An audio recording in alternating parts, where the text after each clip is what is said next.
with brimming hope and desire for a bright and stable new India. Like never before, India celebrated its democracy by coming out to vote in large numbers. Voters' turnout was highest at 67.9%. Every section, young, old, first-time voters, voters since the first general election, women, all turned up to stamp their approval of a performing government. Through their unambiguous and firm mandate, they have reaffirmed putting the nation first. The people of India have validated the two goals for our country's future, that of national security and economic growth. The first term of Honorable Prime Minister Narendra Modi-led NDA government stood out as a performing government, a government whose signature was in the last mile delivery. Between 2014 and 19, we provided a rejuvenated center-stage dynamic, cooperative federalism, GST Council, and a strident commitment to fiscal discipline. We had set the ball rolling for a new India, planned and assisted by the Niti Aayog, a broad-based think tank. We have showed by our deeds that the principle reform, perform, transform can succeed. On many programs and initiatives, we had worked on unprecedented scale. Average amount spent on food security per year approximately doubled during 2014-19 compared to the preceding 5 years. Number of patents issued more than trebled 3 times in 2017-18 as against the number of patents issued pre-14. Our last mile delivery stood out, and the unknown citizen in every nook and corner of our country felt the difference. Our objective was and continues to be Mazboot Desh ke liye Mazboot Nagrik. Mega programs and services which we initiated and delivered during those 5 years will now be further accelerated. We shall further simplify procedures, incentivize performance, reduce red tape, and make the best use of technology, just as we did earlier. I am confident we will achieve our goals. Chanakya Niti Sutra says, Karya Purusha Karena Lakshyam Sampadayate. Meaning, with determined human efforts, the task will surely be completed. An Urdu couplet, pardon me my pronunciation, यकीन हो तो कोई रास्ता निकलता है, यकीन हो तो कोई रास्ता निकलता है, हवा की ओट भी लेकर चराग जलता है.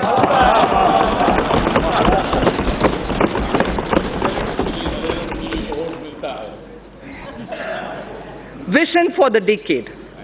Our economy was at approximately $1.85 trillion when we formed the government in 2014. Within 5 years, it has reached $2.7 trillion. Hence, it is well within our capacity to reach the $5 trillion in the next few years. In the interim budget of 2019-20 presented in February 2019, we gave ourselves a vision for the decade. I flagged here the 10 points of our vision laid before us. Building physical, social infrastructure, digital India reaching every sector of the economy, pollution-free India with green Mother Earth and blue skies.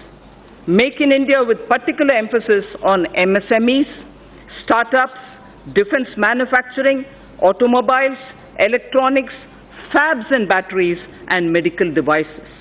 water management, clean rivers, blue economy, space programs, Gaganyaan, Chandrayaan, and satellite programs, self-sufficiency and export of food grains, pulses, oilseeds, fruits and vegetables, healthy society, Ayushman Bharat, well-nourished women and children, safety of citizens, Team India with Jan Bhagidari, minimum government, maximum governance.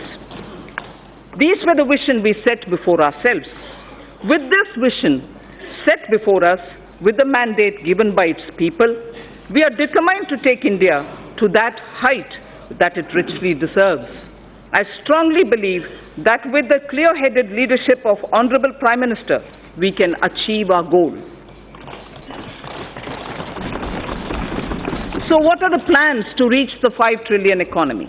The Indian economy will grow to become a $3 trillion economy in the current year itself. It is now the 6th largest in the world. 5 years ago, it was at the 11th position. In purchasing power parity terms, we are in fact the 3rd largest economy already, only next to China and the USA. To attain this and more, we need to continue undertaking many structural reforms. In the last 5 years, we saw many big reforms, in particular, indirect taxation, bankruptcy, and real estate. While these reforms were happening here in the Parliament, the common man's life was being changed through mudra, loans, to help him to do his business, and through several programs, it was being ensured that his or her kitchen had become smokeless. His or her house got electricity connection, and women's dignity was respected with the provision of toilets in home. The common man was served even as a major transformational reforms were being rolled out. And for this to continue, we need to invest heavily in infrastructure, in digital economy, and on job creation in small and medium firms. Respected Speaker, sir, it took us over 55 years for the Indian economy to reach $1 trillion. But when the country and her people's hearts are filled with Asha, Vishwas, and Akanksha, that is, when the hearts are filled with hope, trust and aspirations, we, in just 5 years, added $1 trillion. As I said, today we are nearing a $3 trillion level. So when we aspire to reach a $5 trillion level, many wonder if it's possible.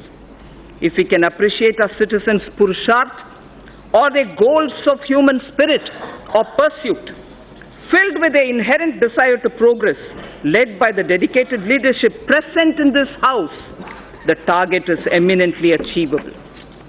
All of India's private sector industries, small, medium, or large, have played a substantial role in growing our economy. I recall the words of an eminent industry leader who said that his company's growth has always aligned itself with India's growth, before and post-independence. So if before independence, India Inc. understood Swadeshi, today they understand Make in India. We do not look down upon legitimate profit earning. Gone are the days of policy paralysis and license quota control regimes. India Inc. are India's job creators. They are the nation's wealth creators. Together with mutual trust, we can gain, catalyze fast, and attain sustained growth. I wish to propose a number of initiatives as part of a framework for kick-starting the virtuous cycle of domestic and foreign investments. Connectivity is the lifeblood of our economy. The government has given a massive push to all forms of physical connectivity, through Pradhan Mantri Gram Sadak Yojana, industrial corridors, dedicated freight corridors, Bharatmala and Sagarmala projects, Jal Marg Vikas and Udan schemes. While the industrial corridors would improve infrastructure availability for greater industrial investment in the catchment regions, the dedicated freight corridors would mitigate the congestion of a railway network benefiting the common man.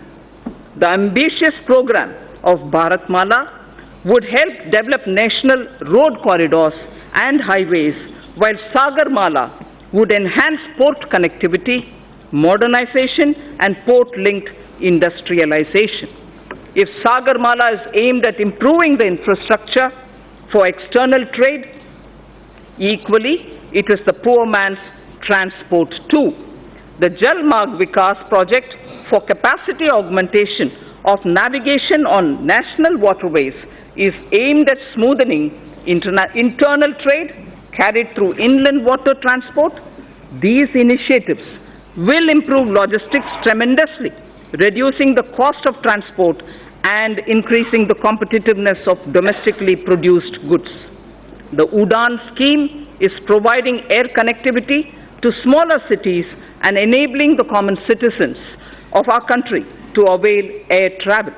All these programs are also helping bridge the rural and urban divide.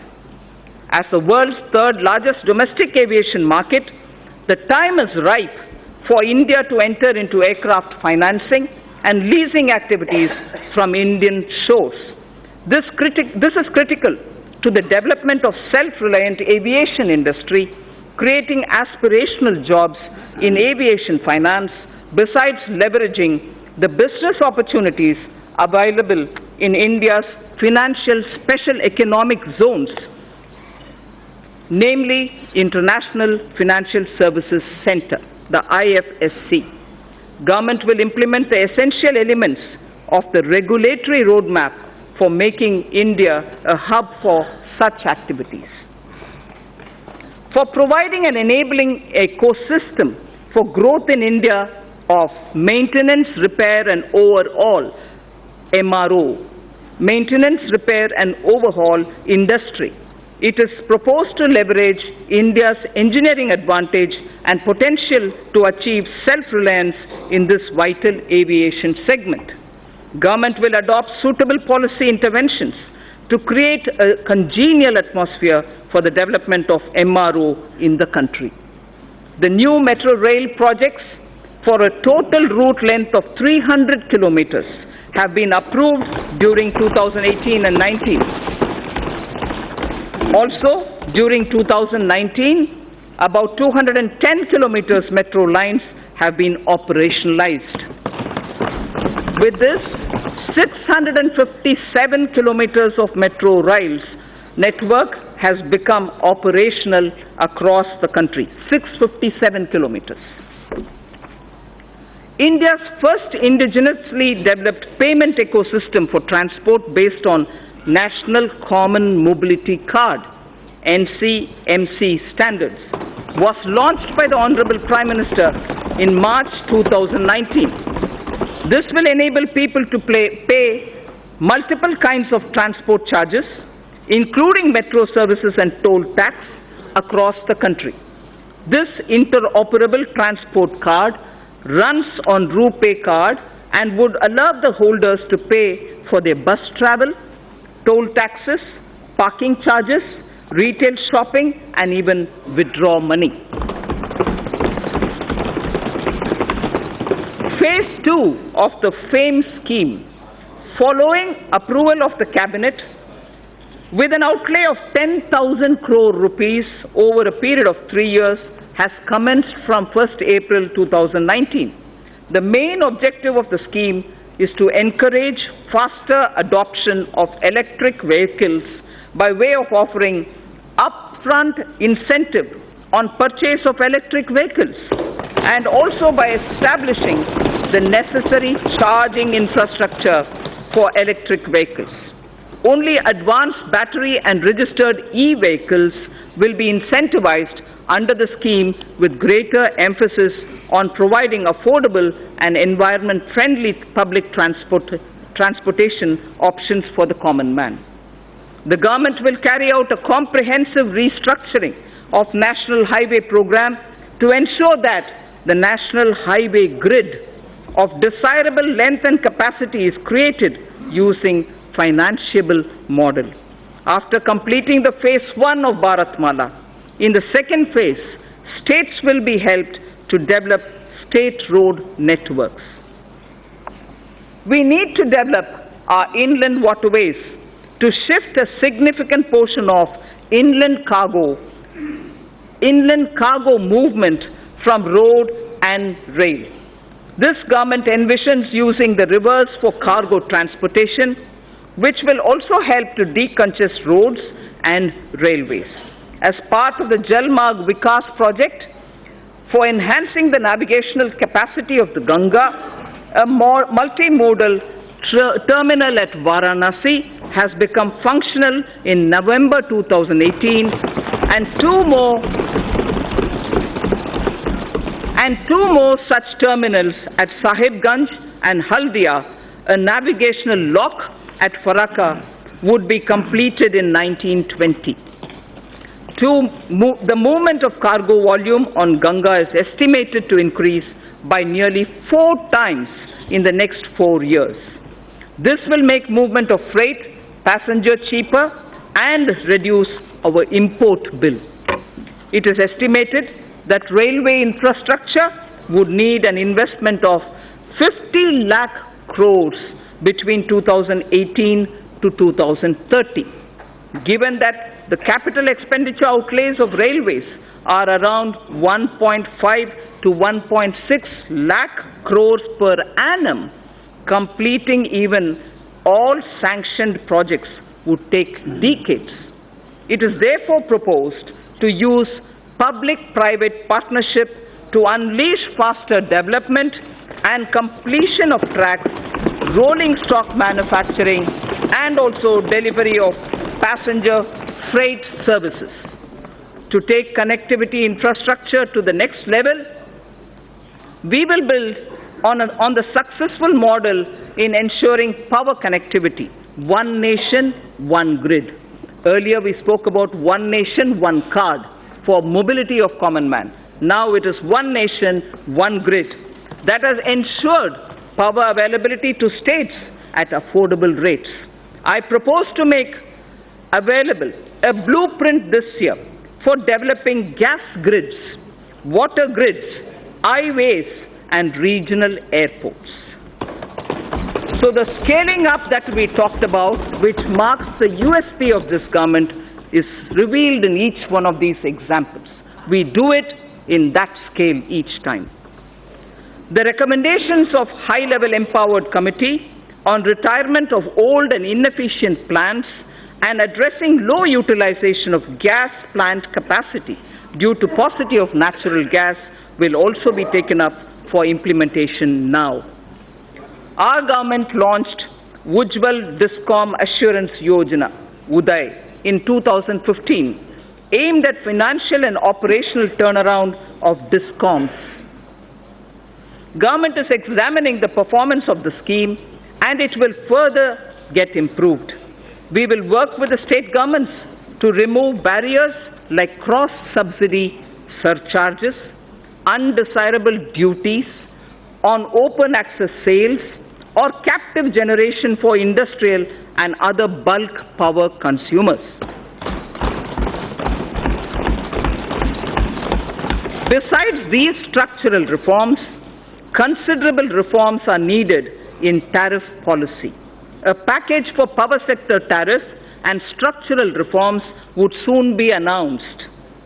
It is proposed that several reform measures would be taken up to promote rental housing.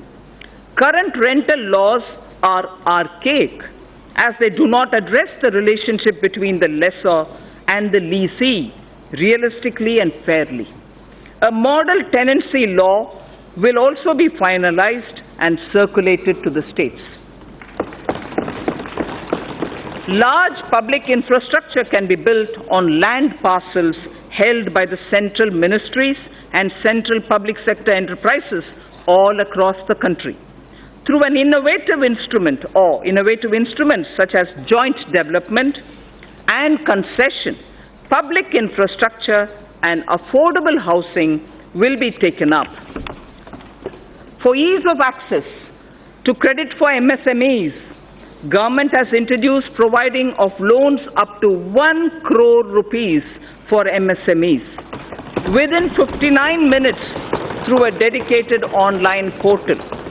Under the interest subvention scheme for MSMEs, 350 crores of rupees has been allocated for the year 2019-20 for 2% interest subvention for all GST registered MSMEs on fresh or on incremental loans.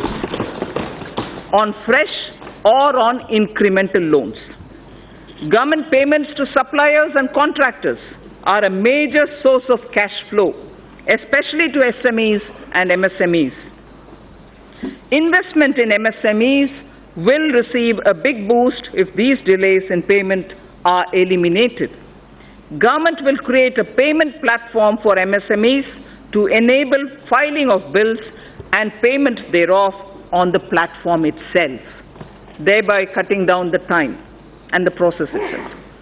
Encouraged by the overwhelming response, the Government of India has decided to extend the pension benefit to about 3 crore retail traders and shopkeepers whose annual turnover is less than 1.5 crores under a new scheme, namely Pradhan Mantri Karam Yogi Man Dhan scheme. Enrollment into the scheme will be kept simple, requiring only Aadhaar and a bank account, and the rest will be on self-declaration. We recognize that investment-driven growth requires access to low-cost capital. It is estimated that India requires investments averaging 20 lakh crores of rupees every year. A number of measures are proposed to enhance the sources of capital for infrastructure financing.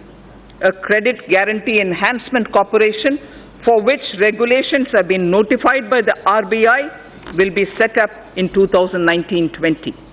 An action plan to deepen the market for long-term bonds, including for deepening markets for corporate bond repos, credit default swaps, etc., with specific focus on infrastructure sector, will be put in place. It is proposed to permit investments made by FIIs and FPIs in debt securities issued by Infrastructure Debt Fund, non-bank finance companies, the IDF, NBFCs, to be transferred, sold to any domestic investor within specified lock-in period. Corporate debt markets are crucial for the infrastructure sector, given the need to further deepen bond markets. A number of measures are proposed to be taken up. To deepen the corporate tri-party repo market in corporate debt securities, Government will work with regulators, the RBI and the SEBI, to enable stock exchanges to allow AA-rated bonds as collaterals. User-friendliness of trading platforms for corporate bonds will be reviewed, including issues arising out of capping of International Security Identification Number, the ISIN. It's right time to consider increasing minimum public shareholding in the listed companies. I have asked SEBI to consider raising the current threshold of 25% to 35%. As a key source of capital to the Indian economy, it is important to ensure a harmonized and hassle-free investment experience for foreign portfolio investors. Hence, it is proposed to rationalize and streamline the existing Know Your Customer, the KYC norms for FPIs to make it more investor-friendly without compromising the integrity of cross-border capital inflows.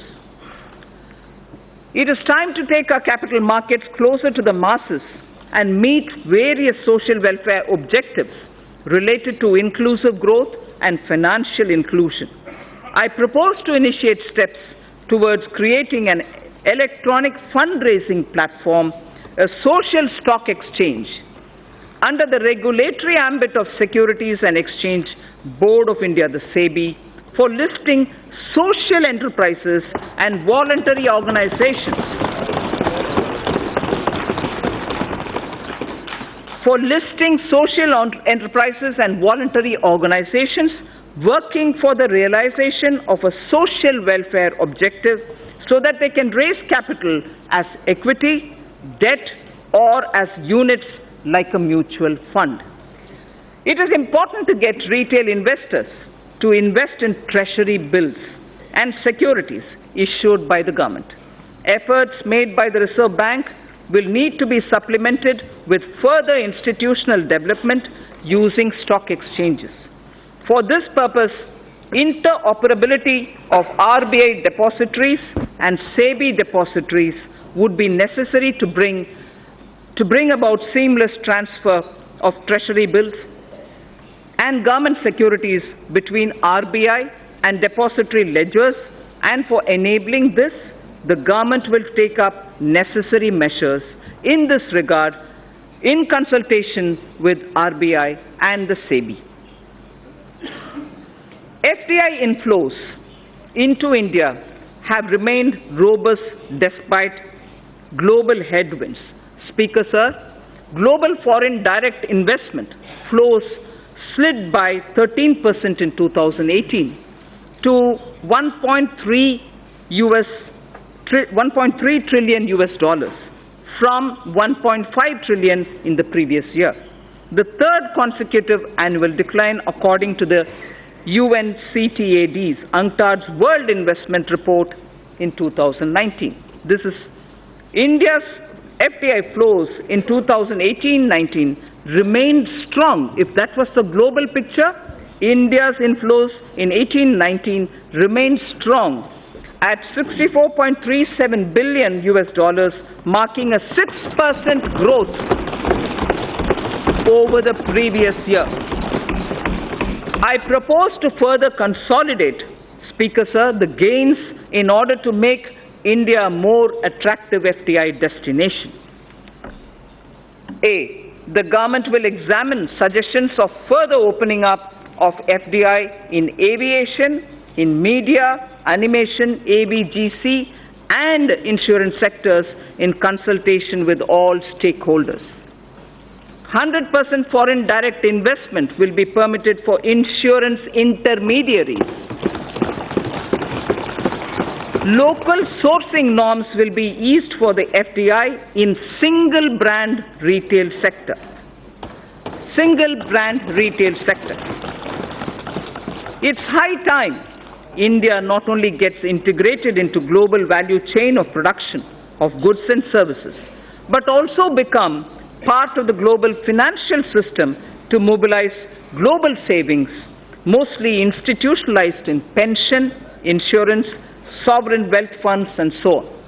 The government is contemplating organizing an annual global investors meet in India using National Infrastructure Investment Fund as the anchor to get all three sets of global players, top industrialists, corporate leaders, top pension, insurance, sovereign wealth funds, top pension, insurance, and sovereign wealth funds, and top digital technology and venture funds also. An important determinant of attracting cross-border investment, Speaker, sir, is availability of investable stock to the foreign portfolio investors. This issue assumes greater significance in view of the gradual shift from stock-targeted investments towards passive investment, whereby funds track global indices composition, of which depends upon available floating stock.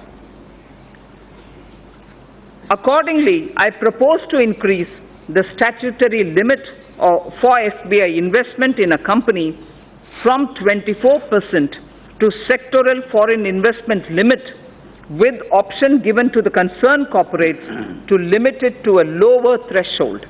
FPIs will be permitted to subscribe to listed debt securities issued by the REITs or the InvITs.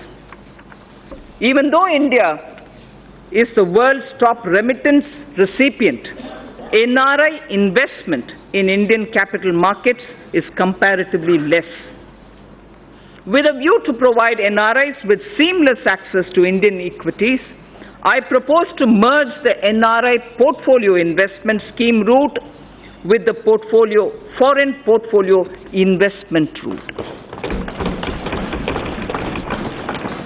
New and innovative financial instruments have been launched in the last 5 years, like Infrastructure Investment Trust, the InvITs which I referred to a minute ago, Real Estate Investment Trust, the REITs which I referred to a minute ago, as well as models like Toll Operate Transfer, the TOT, as part of the Brownfield Asset Modernization Strategy for augmenting infrastructure investment. India has had a reasonable success in brownfield asset monetization, and several InvITs and one rate transaction have already been completed. Additionally, the National Highways Authority, NHAI, carried out one TOT transaction as well. The cumulative resources garnered through these instruments and model, Speaker Sir, exceed 24,000 crores of rupees. India has emerged as a major space power with the technology and ability to launch satellites and other space products at globally low-cost level. Time has come to harness this ability commercially. A public sector enterprise, namely New Space India Limited, NSIL, has been incorporated as a new commercial arm of the Department of Space to tap the benefits of the research and development carried out by ISRO, Indian Space Research Organization. The company will spearhead commercialization of various space products, including production of launch vehicles, transfer of technologies, and marketing of space products. Sir, I've all the while spoken about the various means through which we can, at a macro level, reaching the $5 trillion target. Now, I would just confine myself to talking about Gramin Bharat, the rural India, the various steps which we'll take towards strengthening our economy. Mahatma Gandhi ji had said, the soul of India lives in its villages. This year, even as we are marking the 150th birth anniversary of Mahatma Gandhi, I submit that our government keeps Antyodaya at the core of all its efforts. At the center of everything that we do, we keep गांव, गरीब और किसान. मतलब गांव, गरीब और किसान केंद्र बिंदु है हमारे हर एक कार्यक्रम में. Honorable Prime Minister's two mega initiatives of Ujjwala Yojana and Saubhagya Yojana have transformed the lives of every rural family, dramatically improving ease of their living. Household access to clean cooking gas has seen an unprecedented expansion through provision of more than 7 crore LPG connections. All villages and almost 100% households across the country have been provided with electricity. A combination of efficient implementation and enthusiastic adoption has significantly improved access to energy for rural households. By 2022, the 75th year of Indian independence, I would like to assure the nation that every single rural family, except those who are unwilling to take the connection, except, Speaker Sir, it's important to understand, except those who are unwilling to take the connection will have an electricity and a clean cooking facility.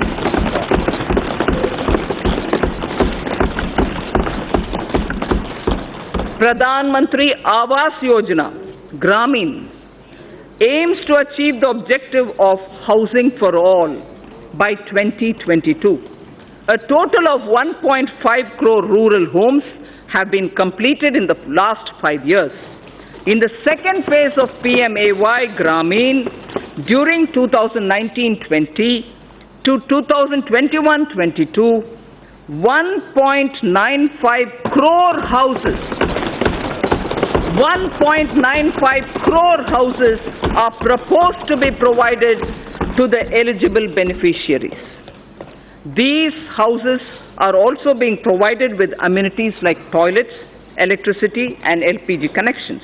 With the use of technology, the DBT platform, the direct benefit transfer platform and technology inputs, average number of days for completion of houses has been reduced from 314 days in 2015 and 16. It took us 314 days, Speaker Sir. Now it is only 114 days. Please allow me to repeat this. If the completion of houses required 314 days in 2015-16, by the time it was 2017-18, it has now come down to only 114 days, and that is why the scale of our achievement is possible. Fishing and fishermen. Fishing and fishermen communities are closely aligned with farming and are crucial to rural India. Through a focused scheme, the Pradhan Mantri Matsya Sampada Yojana, the Department of Fisheries will establish a robust fisheries management framework. This will address critical gaps in the value chain, including infrastructure modernization, traceability, production, productivity, post-harvest management, and quality control. Pradhan Mantri Gram Sadak Yojana has brought many socio-economic gains in the rural areas.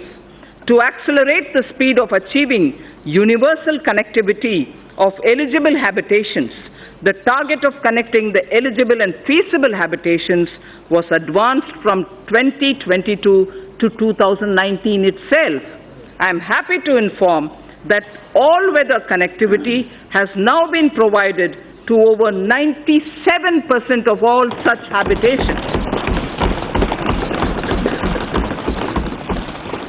This has been possible by maintaining a high pace of road construction of 130 to 135 kilometers per day in the last 1,000 days.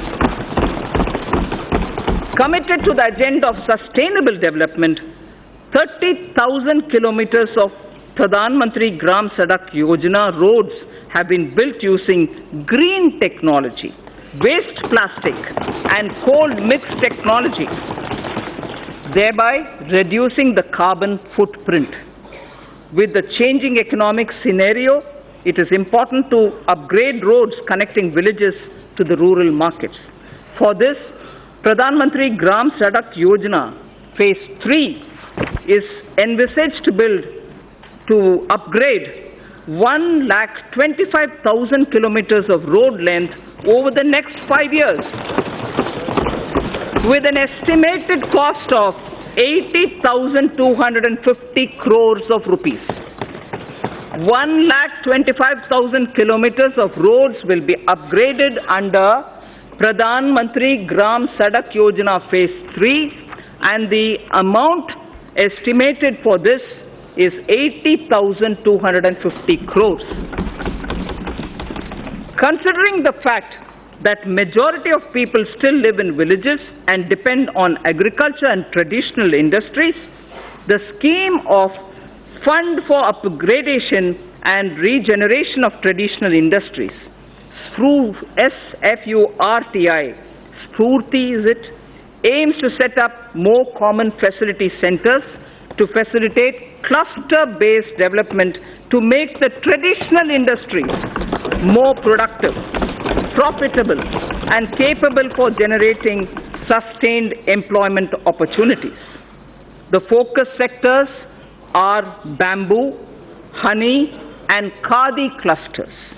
The SFURTI envisions setting up of 100 new clusters during 2019-20, which should enable 50,000 artisans to join the economic value chain. Further, to improve the technology of such industries, the Scheme for Promotion of Innovation, Rural Industry and Entrepreneurship, ASPIRE, has been consolidated for setting up of livelihood business incubators and technology business incubators. The scheme contemplates to set up 80 livelihood business incubators and 20 technology business incubators in 2019-20 to develop 75,000 skilled entrepreneurs in agro-rural industry sectors. We will invest widely in agricultural infrastructure. Speaker, sir, we will support private entrepreneurship in driving value addition to farmers' produce from the field and from allied activities too, like bamboo, like timber, from the hedges, and also for generating renewable energy. अन्नदाता क्यों ऊर्जा दाता बना नहीं सकते? अन्नदाता ऊर्जा दाता बनाने के लिए बहुत सारे हमारे प्रोग्राम्स हैं. Daring through cooperatives shall also be encouraged by creating infrastructure for cattle feed manufacturing, milk procurement, processing and marketing. Speaker, sir, I place my appreciation for our farmers who have made India self-sufficient in pulses. दलहन के revolution जो हमारे किसान ने किया है, पिछले 1.5 साल में किया है, उसके लिए उनको मैं बधाई देना चाहती हूँ. I am sure they will repeat such a success even in the production of oil seed. तिलहन में भी हम उम्मीद रखते हैं हमारे किसान ऐसे ही सफलता पाएंगे. Our import bill shall be reduced by their seva. We also hope to form 10,000 new farmer producer organizations. That will ensure economies of scale for farmers over the next 5 years. The government will work with state governments to allow farmers to benefit from e-NAM, the Agricultural Produce Marketing Cooperative.